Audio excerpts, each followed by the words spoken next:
Olá a todos, meu nome é André Florentino, da IDAG do Brasil.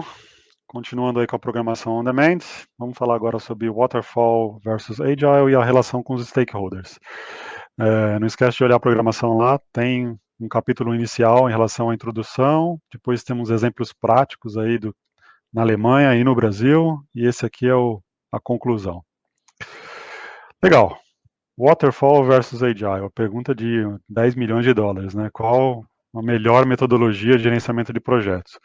Se vocês pesquisarem um pouco, vocês vão encontrar inúmeros materiais, teses, dissertações, assim, material muito amplo sobre como escolher essa metodologia. Como nós temos um tempo extremamente reduzido aqui, eu achei uma na Knowledge Hut bem interessante, que eu gosto, que é basicamente, projeto é complexo? Sim ou não? Se for não, vai para o tradicional. Projeto precisa de adaptação? Sim ou não? Se for sim, vai para o Agile. Você precisa de feedback constante? As mudanças vão ser constantes? Se for sim, vai para o Agile. É algo assim bem simples, mas resume bem aí vantagens e desvantagens em relação ao Agile e o Waterfall. Lá na primeira programação on demand que eu apresentei, eu mostrei um gráfico que demonstra isso, né? Se você estiver curioso, dá uma olhada lá, você vai entender bem. Qual é a vantagem do Agile, né? Ele é um método que é previsível e não preditivo, né? Não tem adivinhação. Se você pega um projeto extremamente complexo e você tenta fazer um cronograma dele, quer queira que não, ele acaba sendo um pouco de adivinhação. Você tem que imaginar o que vai acontecer e tem que acontecer no tempo certo, mas se você tem um risco e uma complexidade imensa, como é que você pode impor que aquilo vai acontecer em um determinado tempo? O projeto ágil, ele justamente atua nisso. Como você tem evidências que são criadas de forma empírica do progresso e elas são disponibilizadas por meio da transparência, você acaba tendo mais visibilidade do que está acontecendo no seu projeto e isso acaba te trazendo menos predição do que vai acontecer no futuro e mais previsão do que vai acontecer no futuro. O planejamento, ele acaba sendo criado em função disso. Então, em vez de você imaginar o que vai acontecer, você aprendeu por meio de incrementos, você mediu velocidades, você mediu riscos, você mitigou riscos, então você já sabe que aquele evento que você está planejando no futuro, ele está mais embasado. O salto de fé é algo bem interessante, também é algo que Waterfall e Agile competem entre si, né? Se a gente olhar aqui o gráfico de valor agregado versus tempo, reparem aí que ao longo do tempo, teoricamente, você vai trazendo valor agregado, então a tua curva sobe.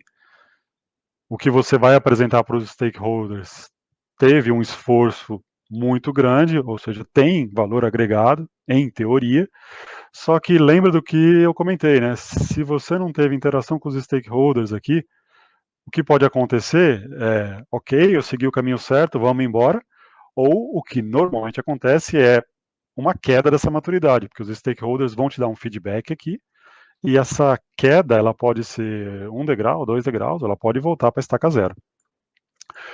No Agile, isso não acontece, porque você tem incrementos pequenos. Esses incrementos, eles representam o salto de fé que os stakeholders estão dando. Então, ele aparecendo, os stakeholders aparecendo a cada sprint review, o feedback é imediato, ele retroage, entra no product backlog, o time já retrabalha e, teoricamente, no próximo incremento, o stakeholder já vai ver que isso foi feito. E aí ele vai te dar um novo incremento. Então, o salto de fé é menor, ou seja, o risco é menor. O que é bem interessante em relação a esse gráfico, só um segundo, perdi aqui o tempo do slide. Aqui. O que é interessante em relação a esse gráfico é que, na teoria, o valor agregado que você tem em relação ao incremento, ele é bem maior aqui no início. Então, ele vai crescendo de forma teoricamente linear, Mas como o Product Backlog foi reordenado em relação ao valor, ele já nasce muito alto, e aí depois você vai diminuindo o valor desse incremento. É a regra do Pareto aplicado na prática, né? Você trabalha no 80 inicial, e depois você vai para o 20. Eu falo de stakeholders, mas quem são os stakeholders, né? Obviamente que o gerente de projeto é um stakeholder, está aqui, o time de desenvolvimento é um stakeholder, está aqui, o product owner também está aqui, mas basicamente quando eu estou mencionando de stakeholders, eu estou falando de sponsors, né, dos patrocinadores, que são as pessoas que têm o dinheiro, basicamente. Por isso que está aqui Project Sponsors, tem a maletinha de dinheiro. E o end user não deixa de ser um stakeholder, ou seja, quem vai usar esse produto? Aqui, se você pensar na indústria automotiva, somos nós, né? Mas tem que entrar algum tipo de avaliação do usuário final aqui. A gente não vai chamar um usuário qualquer para fazer uma avaliação do veículo, mas tem que ter um representante dos usuários finais aqui. Falando de stakeholders, né, eu coloquei aqui do lado esquerdo algumas características dos métodos ágeis, que é a inspeção frequente, a adaptação, tem conjunto de práticas recomendadas aqui de engenharia, é uma abordagem de negócios que alinha necessidades do cliente e os objetivos da empresa, mas em caixa alta aqui e em negrito, ela é uma filosofia de liderança que incentiva o trabalho em equipe, auto-organização e responsabilidade. Por que isso é importante? Porque os stakeholders, eles têm que entender que o time de desenvolvimento tem autonomia para poder tomar suas decisões e organizar da melhor forma como executar o projeto. Quando vocês olham lá para o Product Backlog, o dono daquilo ali é o Product Owner. O dono daquilo ali não é o stakeholder. O stakeholder ele pode dar um feedback e isso pode ser refletido no Product Backlog. Se o Product Owner achar que realmente aquilo vai trazer valor, não é simplesmente porque o stakeholder falou, faz assim. Não. O stakeholder, o Product Owner, ele tem que avaliar se o feedback vai trazer valor, e aí se ele vai trazer valor, ele coloca como prioridade, e aí o time de desenvolvimento trabalha nisso. Isso é uma mudança de paradigma, assim, muito forte dentro das organizações. É algo que precisa ser abraçado pela organização e incentivado. Não precisa ser necessariamente implementado de cima para baixo, mas tem que ser, no mínimo, entendido e respeitado. E aí, colocando de novo aí aquele gráfico do salto de fé, né? Ampliei um pouquinho melhor, porque eu quero fazer uma analogia com a participação dos stakeholders. Olhando aqui do lado esquerdo, vocês vão ver que tem lá a participação dos stakeholders, eles iniciam normalmente muito motivados. Então, na hora que você apresenta lá o business case do teu projeto, todos os stakeholders querem entender como é que vai funcionar, quando vai ser lançado, qual vai ser a margem de lucro, todas aquelas reuniões onde diretores e pessoas que estão envolvidas no projeto participam. E aí, conforme o projeto vai sendo executado, vão sendo mostrados para os stakeholders simplesmente relatórios de status. E aí a participação deles começa a ser menor, menor, menor. E eu tentei demonstrar isso nessa curva aqui, né? E justamente esse vale de ausência dos stakeholders é que gera o problema do incremento. Então, na hora que você tem lá um marco de projeto, onde você vai apresentar o que foi feito, com um baita de um valor agregado, um baita de um custo que já foi agregado ao teu produto, e os stakeholders ficaram ausentes durante muito tempo, eles estavam com uma expectativa lá do início. E essa expectativa teve um vale entre elas. E aí aqui pode acontecer o que eu mencionei, né? O stakeholder pode falar, ok, vocês fizeram tudo certo, atendeu a minha expectativa, ou não, não foi isso que eu falei lá no início, vocês entenderam errado. E aí o projeto tem uma queda. Na metodologia ágil, a ideia é justamente que eles participem incremento a incremento. Então, o risco de você ter uma queda de valor agregado em algum evento específico lá na frente é mínima, né? Os stakeholders participaram ativamente. E aí pode parecer assim utópico falar isso. Como é que você vai ter diretores e partes envolvidas em todos os sprints review? Não, lembra o que eu comentei, né? Precisa estar em todos? Não. Seria ótimo se eles estivessem em todos, mas eles não podem se ausentar durante muito tempo. Então, aí cabe ao Product Owner e ao Scrum Master, junto com os stakeholders que estão participando ativamente, medir a temperatura de quem está ausente. O que eu quero dizer com isso? Vamos pegar um exemplo. Um cara de marketing não está participando. Participou do primeiro sprint review e aí no segundo não foi, no terceiro não foi, sempre dando alguma alternativa, alguma desculpa, né?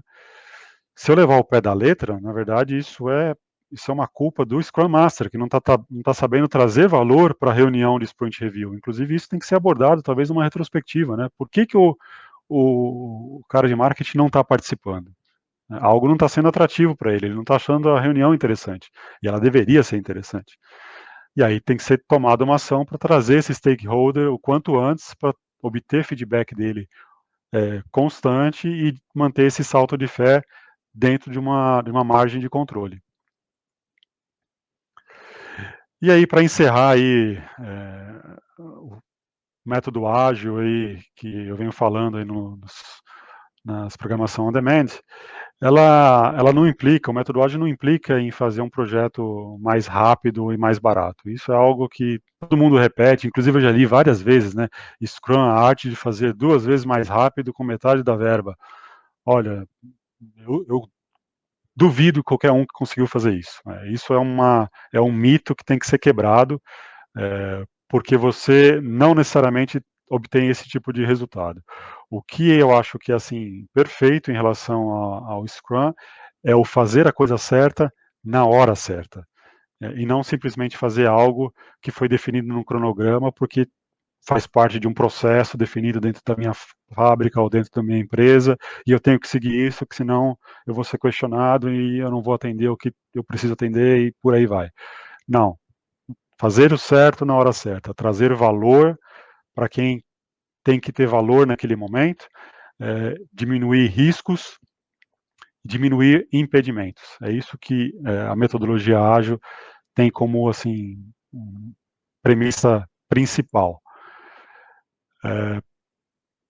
Mostrando que o Scrum não tem nada de mágico, por isso que eu coloquei aqui surpresa, eu não falei nenhuma novidade para vocês, tudo isso que eu falei vocês já ouviram de alguma forma.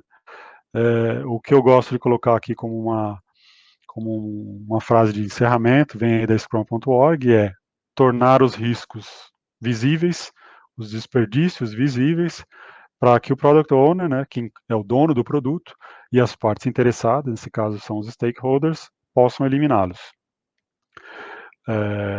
E aí, fechando com um pouquinho de humor, né, é a frase que vocês vão ouvir de 99,9% das vezes que você apresentar um projeto que tem mudanças, que tem reação à mudança rápida, que tem incremento rápido e que é teoricamente ágil, você vai ouvir dos stakeholders que você pode ser ágil da forma que você quiser, contanto que você tenha verba fixa, escopo fixo e prazo fixo.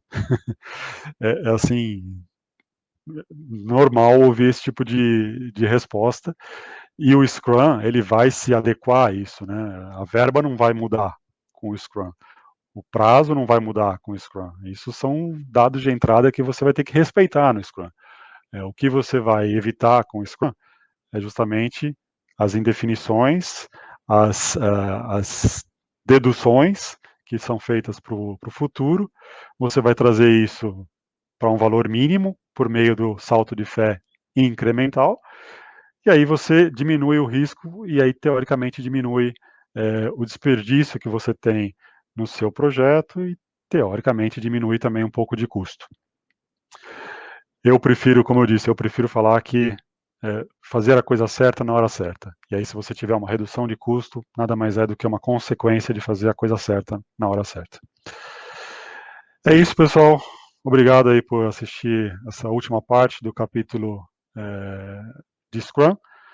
Gostou desse aqui? Dá uma olhadinha também no primeiro, que é sobre a introdução. e na sequência olhem também o segundo que mostra aí o Scrum na prática, na Europa e aqui no Brasil. Grande abraço e aí até a próxima. Tchau.